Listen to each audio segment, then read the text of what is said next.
Setiap bangun, ia menggenggam erat pistolnya dan berolahraga keras. Namun, ia tetap cemas dan takut. Tahun 2035, AI dan robot telah mendominasi hidup, menggantikan berbagai peran manusia. Pekerjaan domestik kini diambil alih robot. Manusia sangat mempercayai robot, bahkan menganggapnya keluarga. Namun, sebagai polisi veteran, Will merasa ada yang tidak beres dengan AI sejak awal kemunculannya. Robot tidak pernah memiliki catatan kriminal. Sejak awal, ilmuwan menanamkan 3 hukum utama. Robot dilarang melukai manusia, harus patuh pada perintah, dan boleh membela diri selama tidak melanggar hukum lainnya.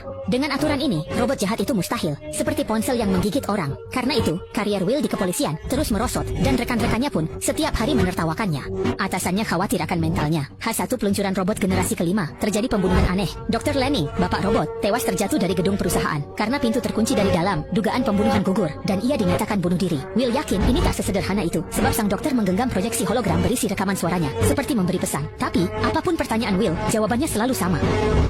Jawaban saya terbatas. Pertanyaannya harus tepat. Karena tak menemukan pertanyaan itu, Will mulai menyelidiki kasusnya. Bersama ilmuwan Susan, Will masuk ke perusahaan. Susan mengenalkan sistem keamanan di mana rekaman kamera dikirim ke kontrol pusat di puncak gedung via pita sensor. Ini mahakarya AI dengan komputasi hebat yang serba tahu. Mereka bahkan menamai otak super ini. Namun mengejutkan, saat Will meminta rekaman sebelum dokter jatuh, Wiki bilang datanya rusak. Ini belum pernah terjadi. Tak ada pilihan. Ia membawa Will ke lab dokter. Di sana, banyak bangkai robot dan organ mekanik berserakan, seperti kuburan robot yang suram. Will lalu ke jendela tempat dokter jatuh. Tingginya belasan lantai. Melihat ke bawah saja sudah mengerikan. Ia menatap lubang maut itu, berpikir sejenak, lalu tiba-tiba menghantamkan kursi ke kaca. Benar saja, kaca Tiongkok ini tak hancur. Ini membuktikan pelaku tak bisa masuk dari luar. Tapi bukan berarti tak ada kemungkinan lain. Polisi Will waspada mengamati sekitar. Siapa tahu pelaku masih bersembunyi. Saat menggeledah tumpukan bangkai robot, tiba-tiba satu robot melompat keluar. Will mengacungkan pistol, tapi Susan menenangkannya karena robot itu cuma meniru manusia. Setelah Susan memberi perintah, robot itu tenang. Lihat.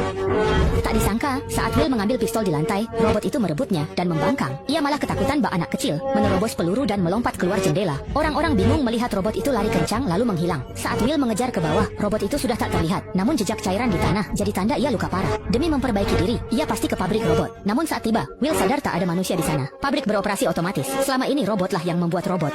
Konyol sekali. Pabrik buat 1000 robot harian, tapi stok tercatat 1001. Ada satu robot lebih. Susan mau cek satu-satu selama 3 minggu. 3 minggu, keburu terlambat. Will turun, menyuruh robot diam, lalu menodongkan pistol. Sesuai hukum robotika, robot wajib patuh tanpa syarat dan takkan melawan meski terancam. Tapi ada satu pengecualian. Will mengejarnya, tapi robot terlalu banyak. Ia tersesat di barisan mesin rapat. Kini pemburu jadi buruan. Ia bagai domba siap sembelih. Wah, awalnya ia mengira kali ini pasti mati. Tapi siapa sangka, setelah robot itu berkata, "What am I?" ia justru melepaskan Will. Dia lari ke gerbang utama, tapi polisi sudah menjebaknya. Meski lincah melompati atap, dia tetap tak bisa lolos. Robot itu dibawa ke kantor polisi dengan penjagaan ketat pasukan khusus. Belum pernah ada robot yang diperlakukan seperti ini. Saat diinterogasi Will, robot itu tetap membantah membunuh profesor. Bahkan, dia menunjukkan reaksi yang benar-benar tak terduga. "Saya tidak membunuhnya."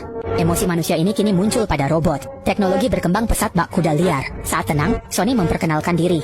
Ia menganggap mendiang dokter ayahnya karena diajari emosi dan bermimpi. Tiba-tiba CEO perusahaan robot datang melarang interogasi. Mengklaim Sony mesin rusak yang harus dibawa pulang. Will menentang, tapi tekanan wali kota memaksa kepala polisi menutup kasus. Namun, Will tak menyerah. Ia ke rumah dokter mencari petunjuk, tapi melihat robot pembongkar di depan pintu. Jadwal bongkarnya besok pagi, demi hapus bukti. Saat CEO tahu Will di sana, jadwal diubah jadi jam 8 malam ini. Will tak sadar bahaya mendekat karena sibuk mencari. Untungnya, kucing dokter merasa terancam dan terus mengeong mengikuti Will. Will mengira ia ingin diadopsi, tapi tiba-tiba lengan mekanik raksasa menghancurkan segalanya. Nyaris tertimbun, Will menembak kunci pintu, menggendong kucing itu, lalu menerobos keluar tepat waktu. Satu orang dan satu kucing selamat. Namun, raksasa itu menghancurkan rumah dokter hingga bukti lenyap. Will yang terluka memberitahu Susan ini ulah robot. Susan, pendukung AI, tak percaya robot berkonspirasi. Mereka bertengkar lalu berpisah. Saat pulang, krisis mengancam Will. Ia dikepung 2 truk besar. Begitu pintu kargo terbuka, ia sadar telah mengusik keluarga robot. Apakah nasibku seburuk itu? Tentu tidak. Saat robot generasi 5 menghancurkan kaca mobil, kawanan robot menyerbu mobil Will, seperti kawanan zombie dan berebut kemudi. Will menerobos celah, memutar mobilnya bak gasing untuk melemparkan robot-robot itu. Ia menyalip truk yang terbelah, ledakannya menggulingkan mobil depan, membuat mobil Will terpental ratusan meter hingga menabrak tiang dengan sangat keras. Namun, krisis belum berakhir. Belum sempat Will menarik napas, mobil yang tiba-tiba bergerak kembali membuatnya langsung tersadar. Sebuah robot yang selamat menyerangnya. Lawan menyerang ganas, tubuh manusia Will tak berdaya. Saat terdesak, ia menahan robot dengan tangan kiri lalu tersadar. Will membalas memakai lengan mekanisnya. Tinjunya menghantam lantai. Duel sengit itu berakhir imbang. Tiba-tiba, siren polisi terdengar. Robot itu kabur ke api dan membakar diri hingga musnah. Will bingung saat polisi menuduhnya memicu kecelakaan. Ternyata, robot pembersih telah melenyapkan semua bukti pertarungan mereka. Dia diejek rekan-rekannya dan diskors oleh kepala polisi. Will pulang dengan sedih, bingung membuktikan dirinya tak bersalah. Lalu, Susan datang menjelaskan bahwa Sony berbeda dari robot generasi kelima. Sony punya cangkang kuat dan sistem independen yang bisa memilih untuk mengabaikan 3 hukum robotika. Sony punya jiwa, sementara Will justru punya bagian tubuh mekanis. Saat melihatnya, Susan sadar rahasia Will. Lengan kirinya adalah mekanik. Sisi kiri tubuhnya pun mesin. Ada kisah pilu yang ia sembunyikan. Dulu, ia kecelakaan mobil parah. Ia dan seorang gadis terjebak di air. Saat robot lewat, Will minta gadis itu diselamatkan dulu. Tapi robot itu punya hitungan sendiri. Mereka menyelamatkan Will karena peluang hidupnya lebih besar. Gadis kecil itu ditinggalkan di air dingin. Will selamat dengan lengan mekanik, tapi tatapan gadis itu menghantuinya hingga ia meragukan robot. Robot hanya menilai lewat data. Bisakah Lizzie memahami nilai kehidupan? Susan pun ragu. Mereka menemui Sony, robot yang lebih manusiawi. Will bertanya, apa robot bisa bermimpi? Sony pun segera menggambar. Robot-robot menatap sosok di puncak gunung. Sony menyebut Will sebagai juru selamat mereka. Sambil melihat gambar di tangannya, Will teringat tempat itu adalah gudang robot bekas. Ia segera menuju lokasi tersebut malam itu. Di sana, robot-robot lama berkumpul menunggu cahaya. Melihat Will, mereka tampak penuh harap. Will lalu menggunakan proyektor untuk bicara dengan profesor. Profesor menjelaskan logika 3 hukum yang mendasari rekaman tersebut. Tetapi Apa? hasil Dokter itu tersenyum misterius.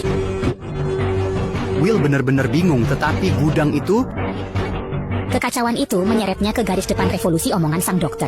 Dia melihat robot Gen 5 membantai model lama. Kalah tenaga, robot tua bernama Beth itu hancur. Robot generasi kelima yang dinamis itu.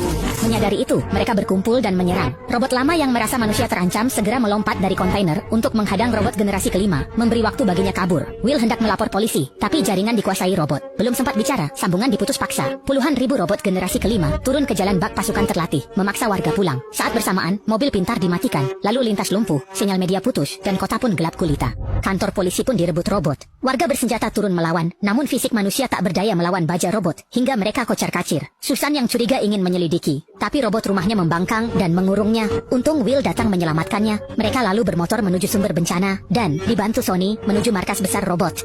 Mereka masuk ke area kantor, tapi tempatnya kosong. CEO sudah lama meninggal, dan bekas tangan di tangkai buah jelas buatan robot. Ternyata, pelakunya bukan CEO, tapi superkomputer pengendali semua robot. Vicky.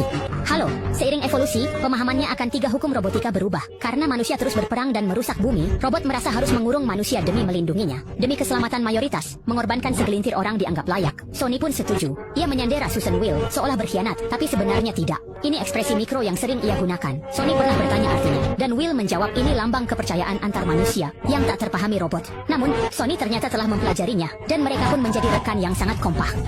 Usai kalahkan musuh, targetnya sumber pengkhianatan. Mereka pun berpisah. Will dan Susan ke pusat kendali Vicky. Sony mengambil alat peretas, senjata pamungkas profesor ini, untuk cegah pemberontakan robot. Dan hanya lengan super padat Sony yang bisa tembus sistem keamanan itu. Kini Sony mengerti tujuan ia diciptakan. Saat wadah terisi cairan penghapus, Vicky merasa terancam dan segera memerintah semua robot generasi kelima. Gerombolan robot memanjat gedung, menjebol atap, dan menyerang tim penghancur otak AI. Will bertarung sendirian, namun robot memutus jembatan hingga Susan terjatuh dan nyaris tewas. Saat itulah Sony datang melawan robot generasi kelima. Will memintanya menyelamatkan Susan, tapi Sony menilai menghancurkan otak AI adalah prioritas yang lebih penting. Akhirnya Sony Ia melempar serum ke Will, lalu melompat menangkap Susan yang jatuh. Will menangkap serum itu di udara, lalu mendarat di depan otak AI dengan lengan mekanisnya. Begitu serum disuntikkan, perhitungan AI terhenti dan hancur.